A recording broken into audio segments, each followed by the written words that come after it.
knowledge on these things, Pete. That's incredible that you're able to put together a couple novels. Well, you also wrote like a memoir. That was easier because You didn't have to make you anything don't up. have to make it all up. Yeah, so how Although do you, I did make up a lot of it. no, you didn't. So how do you make this stuff? Is it the obvious question is it more difficult than writing songs or writing a novel? How would you compare those two? Oh, writing a novel takes a long time, but writing a song is difficult because you have to compress the energy that's in a novel into just like 16 lines. So if you can do that, that's even more challenging. I think a novel you can kind of spin it out as long as you want, but a song's got to be, unless you're Bob Dylan and you just keep going, But for most of us, Well, that's we easy have for to you to say. compress it. I can't imagine, like, you created these characters and these scenes that are just so unique and interesting, and you have a lot of historical detail in there that a lot of people wouldn't know, so you learn a little something. I don't know. I don't know how he does it either. I also like the short chapters. It's fun to read that. It's a short book with short chapters. The short attention span. You can read the whole thing in 4 hours. So who are the ardent? What fans are more fanatical? Your author fans or your music fans? I think the music, because I we've think been the doing music it longer. fans. Oh, is that right? Yeah. In fact, it's almost kind of unfair because if I were just an author, I would have to compete with all the books that are coming out. But since we already have music fans, the ones who still read books, they're already audience isn't the right word. Readership. Do you want to tell me how difficult it is to find people who read? Yeah. But I think among our people who like contemporary folk music, they're so focused on the lyrics of the songs that they're literate type people. So you have a lot of crossover fans too. Who Definitely, yeah. I think it's really the same. Oh, really? The same Okay, that's group of interesting. people that like the books and the music. Don't you find it amazing when you read these books? Let's say like Lord of the Rings, and they have songs in there. It says, how do they come up with such great songs? And while they're writing a novel, that always. So I guess what I'm asking, do you have any songs in your book or to reflect what you're writing about? Well, I have to write the third book. Put a song in there, Maybe Pete. I'll have to put a song or two in there. Yeah. Of course, Shakespeare has some great songs. Oh, that's true too. The Nanny, poetry, and stuff sure. Yeah. All right. Well, I don't mean to put any extra stress on you. No, put Pete. stress on it. I enjoyed that. The Kennedys here. Well, how about another song? Yeah. All right. Well, it's Sunday. A lot of people go to church on Sunday. Yes. And why aren't you in church today? Well, then? that music is our church, and Pete actually wrote this song. It's a kind of a gospel song, but it is it's something that when you write a gospel song, you run the risk of alienating people from different denominations. So Pete was thinking, like, what is one kind of group that we all belong to, universal, and that is nature. We were all born, so we're all part of nature. And so this is a all-inclusive gospel song and an ode to Mother Nature. Here are the Kennedys. It's called The Woods and the Wild. 1, 2, 3.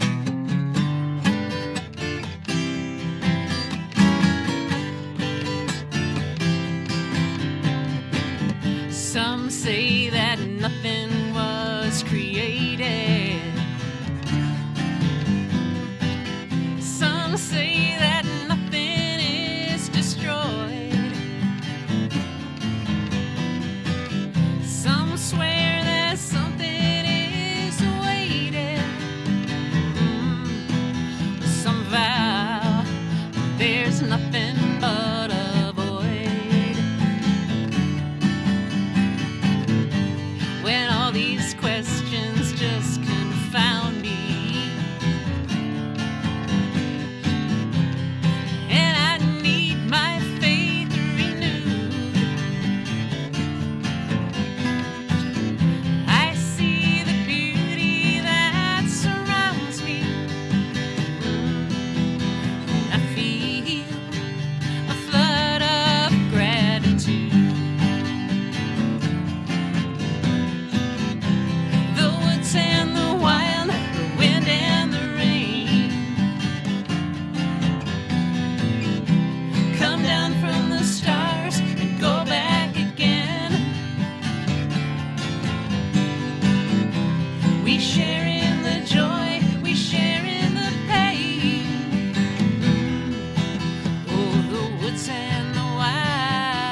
wind and the rain.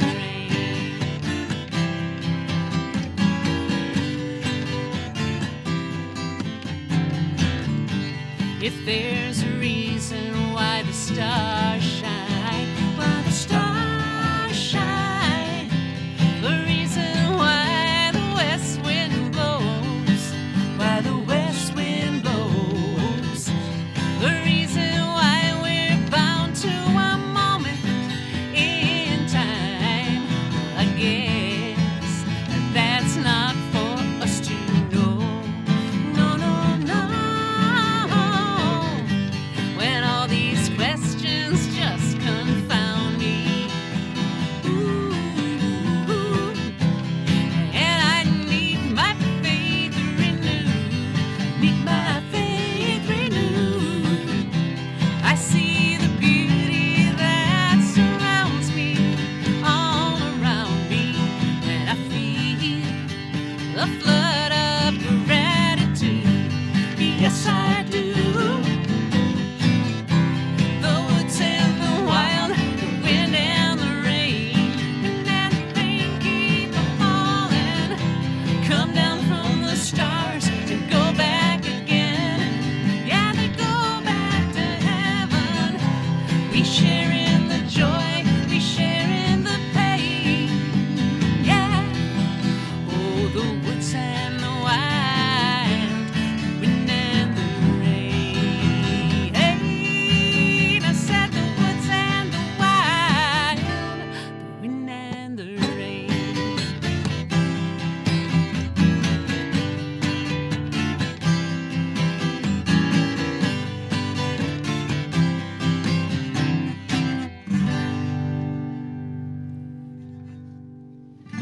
The Kennedys live in the WLRN studio. And Headwinds is your latest album. You're touring with that now? Yes, we are. Oh, yeah. Came out a few months ago. How's it doing? It's doing great. We, in fact, we can, I suppose, maybe partially thank you. This album in October was #1 on the folk chart. Oh, really? Yeah, Oh, so that's thank great. you. Play it. I mean, but you have a very good reputation throughout the country as an established folk duo. We've been doing it 30 years. What keeps you going? How do you keep it going? Well, this is, you know what, whenever we play or sing or do a concert or dance or listen to music, I immediately go into that zone of bliss, you know? And it's my favorite place to be. When we're singing to an audience, I always see this shimmer. I don't see individuals. I see the shimmer above the whole audience, and I just feel like instantly connected to everybody. And that's what keeps me going, because it's like if you were to meditate for 12 hours. Yeah. I can get there like Well, that. you know, when you think about it, I mean, I know how important songs are, but ultimately it's people getting together. Yeah. It's being together, having something in common, working together towards something. And I don't know, I sometimes think that this country's so divided because COVID made us all inside our homes, and we all had to like come up with our own reasons, and without companionship you kind of get lost. Yeah, Yeah, we do. I think the comment we get most about our live stream shows, and you probably get this about your show too, is that it kept people going through the isolation of COVID.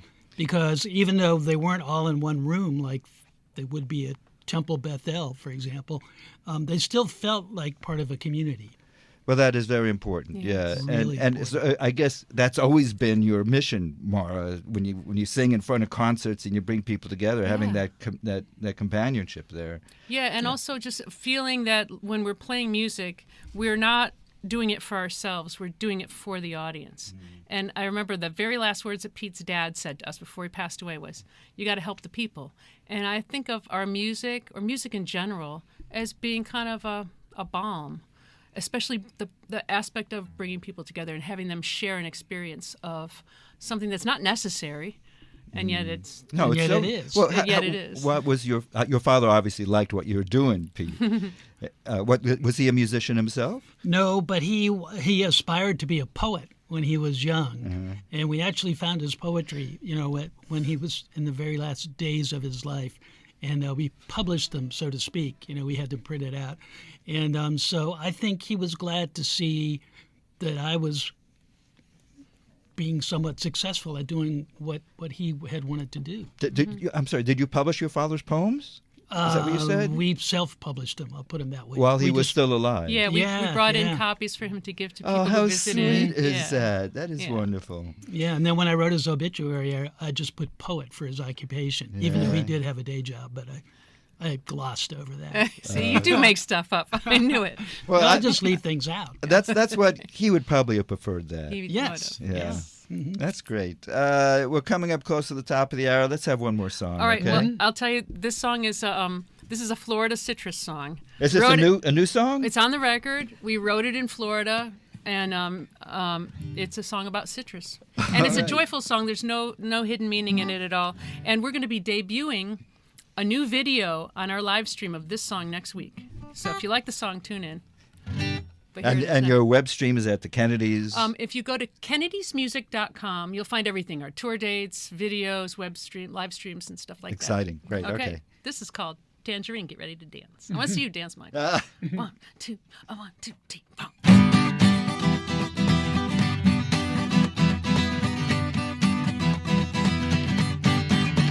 Tangerine, you're the cutest little thing I've ever seen.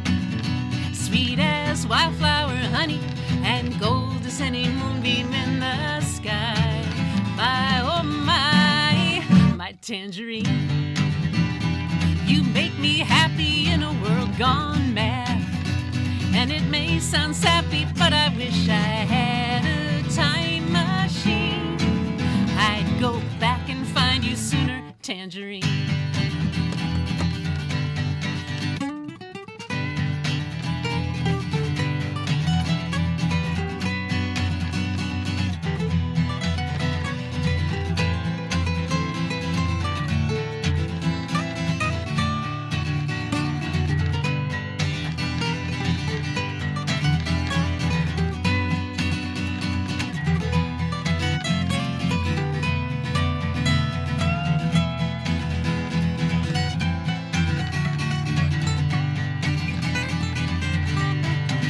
Oh, Tangerine, you're the cutest little thing I've ever seen.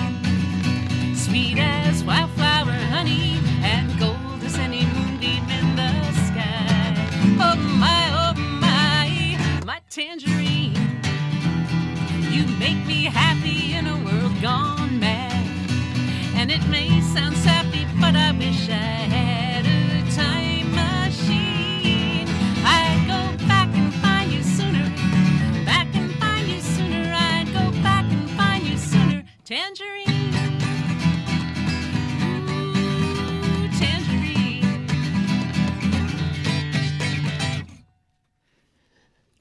The Kennedys. Live in the WLRN studio. That is fun. Do people get up and dance when you start singing that song? Yeah. That's so much But it's fun. only 2 minutes long, so it's it won't tire you out. Well, the Kennedys will be in concert this Thursday at Temple Beth El of Hollywood's Song in the Chapel series. That's this Thursday at 7 p.m., 1351 South 14th Avenue. Information 954-920-8225. Pete and Maura, thank you so much for coming by. Thank you, Michael. Thank you. Long Thank you may to our you videographer, Keith Rouse. Yes, thank thank you, you, Keith. Keith. And also we could be seen at Facebook Live, too, at the WLRN Yes. web page. This is 91.3 WLRN and HD.